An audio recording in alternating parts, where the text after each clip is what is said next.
बस्तर आज के छत्तीसगढ़ राज्य का एक संभाग, सुंदर घने वन और जनजातीय संस्कृति का केंद्र। प्रकृति की गोद में बसा ये शांत और सुरम्य क्षेत्र आज वामपंथी आतंकवाद के लिए जाना जाता है। सुरक्षा बलों को जितनी क्षति सीमा पर नहीं होती, उससे कहीं अधिक जवान अकेले बस्तर में माओवादी अथवा नक्सली हिंसा के शिकार हो चुके हैं। बस्तर में ऐसा क्या है कि ये स्थान नक्सलियों का अड्डा बन गया? हरी भरी ये भूमि क्यों आज रेड जोन के नाम से जानी जाती है? इन प्रश्नों के पीछे छिपा है एक ऐसा इतिहास जिसके बारे में बहुत कम लोग जानते हैं। ये इतिहास है बस्तर के राजा का, जिनका नाम था प्रवीर चंद भंजदेव। 25 मार्च वर्ष 1966 बस्तर के राजमहल को अचानक पुलिस ने चारों ओर से घेर लिया। महल के अंदर राजा प्रवीर चंद भंजदेव और उनके कुछ सेवक थे। बाहर बड़ी संख्या में जनजातीय लोग अपने राजा के दर्शनों के लिए जुटे थे। तभी अचानक बिना कोई चेतावनी दिए पुलिस ने गोलियां चलानी शुरू कर दी। पुलिस के निशाने पर थे राजा प्रवीर चंद। कुछ ही पलों में राजा का शरीर गोलियों से पूरी तरह छलनी कर दिया गया। कई अन्य लोग भी इस पुलिस कार्रवाई में मारे गए। बस्तर के राजमहल में हर ओर खून ही खून बिखर गया। राजा प्रवीर चंद भंजदेव को उनके ही महल में क्यों मारी गई गोली? क्या राजा प्रवीर चंद ने कोई अपराध किया था? किसके आदेश पर हुआ एक राजा का एनकाउंटर? इन सारे प्रश्नों को इतनी सफाई से दबा दिया गया कि आज इनके चिन्ह भी शेष नहीं है। एक ऐसी भूली हुई कहानी जिससे पता चलता है कि स्वतंत्रता की आड़ में भारतीयों के साथ अपनी ही धरती पर कितना बड़ा विश्वासघात किया गया। बस्तर का ये क्षेत्र स्वतंत्रता के बाद मध्य प्रदेश का हिस्सा था। बाद में ये छत्तीसगढ़ राज्य में चला गया। रामायण के समय से ही बस्तर को दंडकारण्य के नाम से जाना जाता है। यहां दंतेवाड़ा में माता दंतेश्वरी का मंदिर है, जो 51 शक्तिपीठों में से है। माता दंतेश्वरी बस्तर पर शासन करने वाले काकतीय राजवंश की कुलदेवी भी हैं। बस्तर के जनजातीय समुदाय की वीरता इसी बात से समझी जा सकती है कि उन्होंने कभी भी मुगलों को यहाँ की धरती पर पैर नहीं रखने दिया।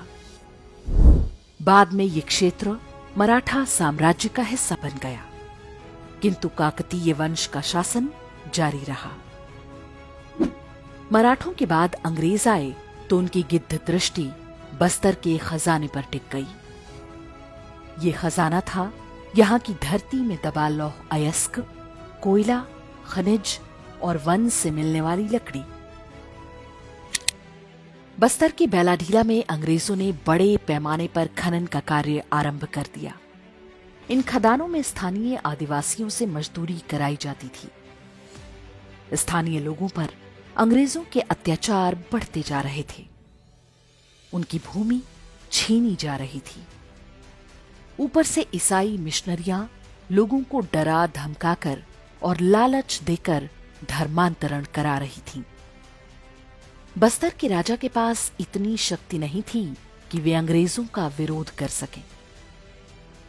वर्ष 1910 में बस्तर के आदिवासियों ने अंग्रेजों के खिलाफ विद्रोह कर दिया। इसे भूमकाल आंदोलन भी कहा जाता है।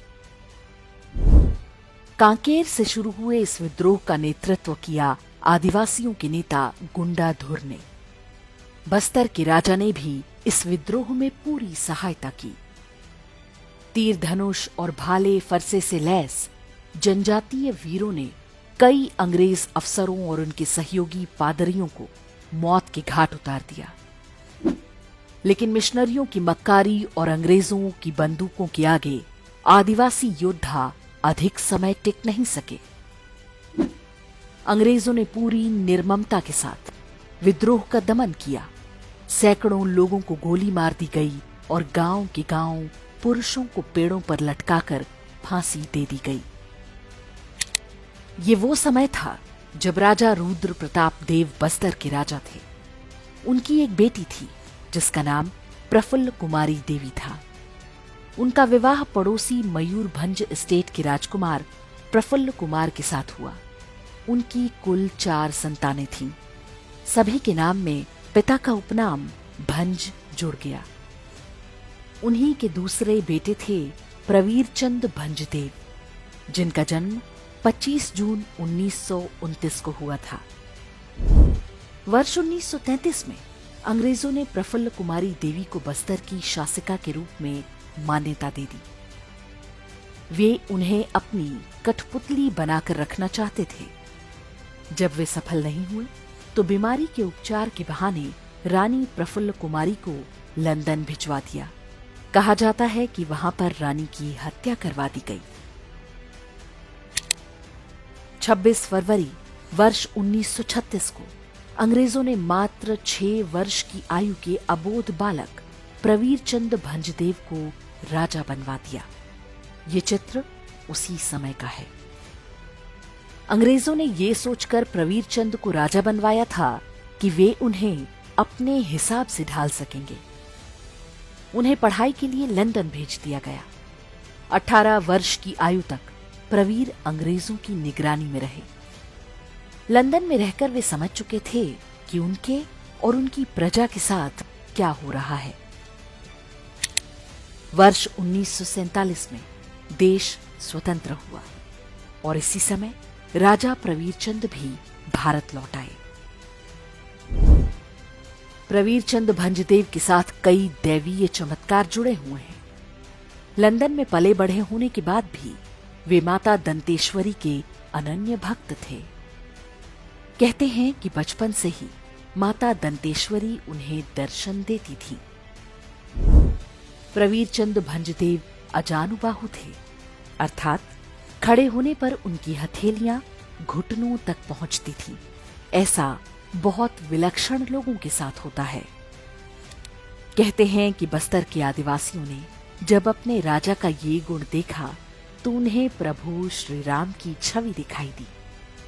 भगवान राम भी अजानुबाहु थे।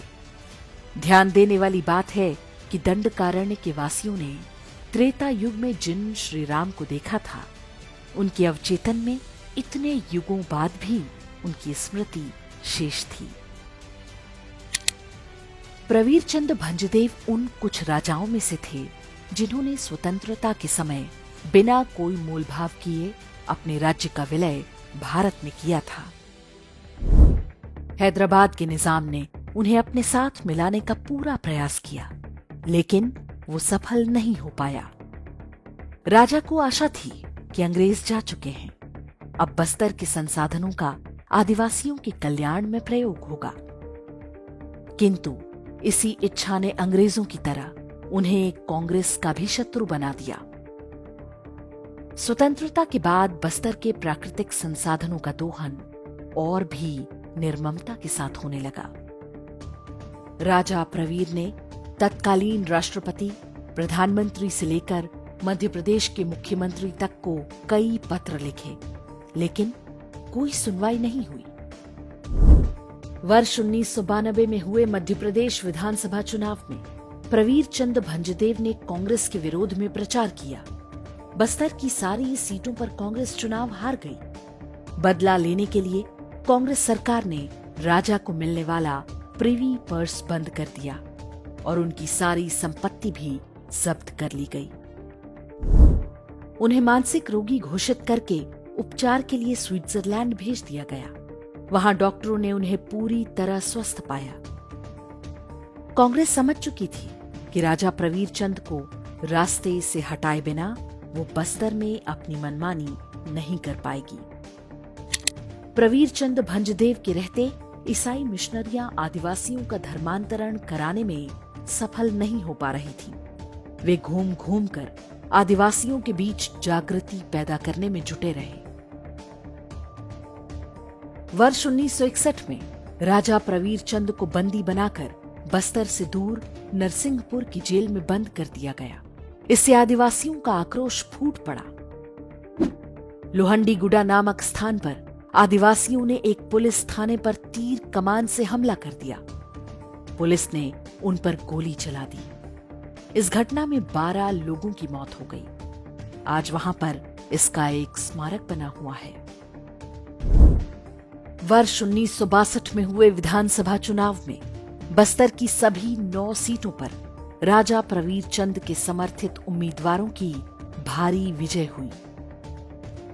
कांग्रेस के दमन के विरुद्ध जनजातीय समाज का ये लोकतांत्रिक उत्तर था। किंतु कांग्रेस अब तक राजा प्रवीर चंद के खून की प्यासी हो चुकी थी। जनजातीय योद्धा हर समय तीर कमान से लैस होकर अपने राजा की सुरक्षा में तैनात रहते थे। प्रवीर चंद भंजदेव ने कभी हिंसा का रास्ता नहीं अपनाया। बस्तर में जंगल काटने, अवैध खनन और आदिवासियों के विस्थापन के विषयों पर उन्होंने दिल्ली से लेकर भोपाल तक कई बार धरने प्रदर्शन किए, किंतु उन पर राज्य विरोधी गतिविधियों और जनजातीय समाज को उकसाने का आरोप लगाया गया। कांग्रेस और उसके पूरे मिशनरी तंत्र को अब बस एक अवसर की प्रतीक्षा थी। 24 मार्च वर्ष 1966 के दिन उन्हें ये अवसर मिल भी गया। चैत्र और वैशाख के महीनों में आदिवासी आखेट के लिए गहन वनों में जाते हैं। परंपरा के अनुसार इससे पहले वे राजा से अनुमति लेते थे। तीर कमान से लैस आदिवासी महल की ओर बढ़ रहे थे। रास्ते में एक विचाराधीन कैदी को ले जा रहे पुलिस वालों से उनकी झड़प हो गई। अगले ही दिन राजा के महल को घेर लिया गया। पुलिस के बिना किसी उकसावे या चेतावनी दिए गोलियां चलाईं, जिनमें राजा प्रवीर चंद भंजदेव की मृत्यु हो गई। उनकी आयु मात्र 37 वर्ष थी। राजा के शरीर में कुल 13 गोलियां लगी थीं। कहते हैं राजमहल में 2 दिन तक गोलियां चलती रही थीं। पुलिस ने हर ऐसे व्यक्ति को मार डाला जो भविष्य में गवाह बन सकता था। फिर भी कुछ लोग बच निकले। बाद में एक जांच आयोग बनाया गया, जिसकी रिपोर्ट के अनुसार राजा समेत केवल 12 लोगों की इस गोली कांड में मृत्यु हुई। ये विषय संसद में भी उठा। तब इंदिरा गांधी सरकार की ओर से कहा गया कि पुलिस ने आत्मरक्षा में गोलियां चलाई थीं। बस्तर के राजमहल में हुए नृशंस हत्याकांड ने जनजातीय समाज के मन में भारत सरकार के प्रति घृणा के बीज बो दिए।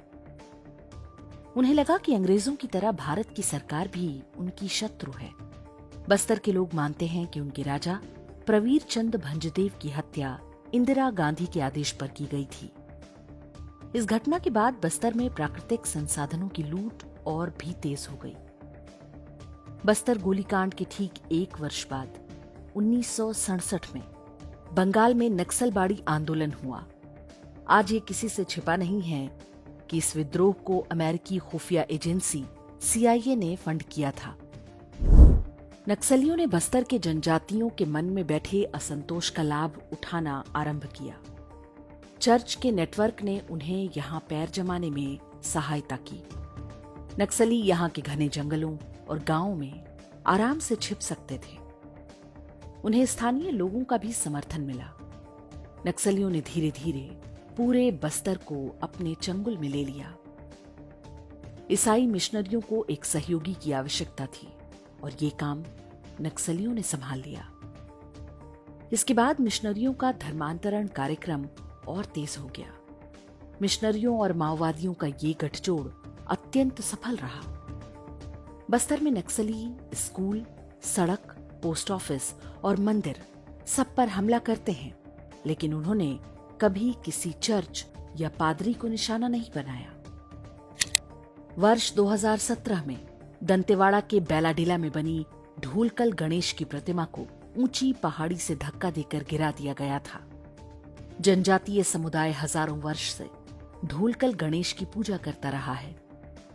उस घटना में नक्सलियों और चर्च की भूमिका होने का आरोप लगा था। माओवाद और मिशनरी के गठजोड़ के कारण बस्तर का जनजातीय समुदाय एक प्रकार के कुचक्र में फंस चुका है। आज यहाँ गांव-गांव में चर्च बन चुके हैं। जनजातीय समुदाय की जिस एकता के आगे मुगल, अंग्रेज और बाद में कांग्रेस टिक नहीं पाई, उसे ईसाई धर्मांतरण ने टुकड़े टुकड़े कर दिया। चर्च यहाँ की हजारों वर्ष पुरानी संस्कृति को जड़ से समाप्त करने में जुटा है, ठीक उसी तरह जैसे उसने अमेरिका, कनाडा, मैक्सिको और ऑस्ट्रेलिया जैसे देशों में जनजातीय समुदाय को नष्ट किया। आदिवासियों के देवी देवताओं और उनकी संस्कृति और परंपरा के अपमान की घटनाएं आए दिन होती हैं, जिसका परिणाम सामाजिक टकराव के रूप में सामने आ रहा है। वर्ष 2023 में नारायणपुर के एकड़ा गांव में धर्मांतरित ईसाइयों की भीड़ ने जनजातीय समुदाय के लोगों पर धारदार हथियारों से हमला किया था। उस भीड़ का नेतृत्व स्थानीय चर्च का पादरी कर रहा था। तत्कालीन कांग्रेस सरकार ने जब दोषियों पर कोई कार्रवाई नहीं की तो जनजातीय समुदाय का गुस्सा भड़क उठा और उन्होंने गांव में बनाए गए ईसाई मजहब के अवैध ढांचों को तोड़ डाला। राजा प्रवीर चंद भंजदेव की हत्या कोई अचानक इकलौती घटना नहीं थी। ये एक पैटर्न का हिस्सा थी, जिसके अंतर्गत स्वतंत्रता के बाद देश के अलग अलग क्षेत्रों में बहुत योजनाबद्ध तरीके से हिंदुओं के धर्मांतरण को बढ़ावा दिया गया था। स्वतंत्रता के तत्काल बाद प्रधानमंत्री नेहरू ने ईसाई मिशनरी वेरियर एल्विन से समझौता करके नागालैंड में हिंदू साधुओं के जाने पर प्रतिबंध लगा दिया था। उसी का परिणाम है कि नागालैंड आज 100% ईसाई राज्य बन चुका है। बस्तर में भी वही काम हो रहा था, लेकिन राजा प्रवीर चंद इसमें रोड़ा बन गए। उनकी हत्या के बारे में प्रस्तुत रिपोर्ट में लिखा गया है कि राजा प्रवीर चंद भंजदेव बस्तर को हिंदू राज्य बना रहे थे। बस्तर के जनजातीय समुदाय के लोग अपने राजा प्रवीर चंद भंजदेव को आज भी नहीं भूले हैं। हर वर्ष दशहरे के मेले में लोग उनके चित्र को लेकर आते हैं। राजा प्रवीर चंद भंजदेव उनके लिए देवता की तरह हैं। माता दंतेश्वरी के साथ उनके चित्रों की पूजा होती है। जल, जंगल और जमीन का जो संघर्ष राजा प्रवीर चंद ने आरंभ किया था, वो आज भी जारी है। ये सत्य और असत्य का युद्ध है। हमें विश्वास बनाए रखना होगा। विजय धर्म की ही होगी।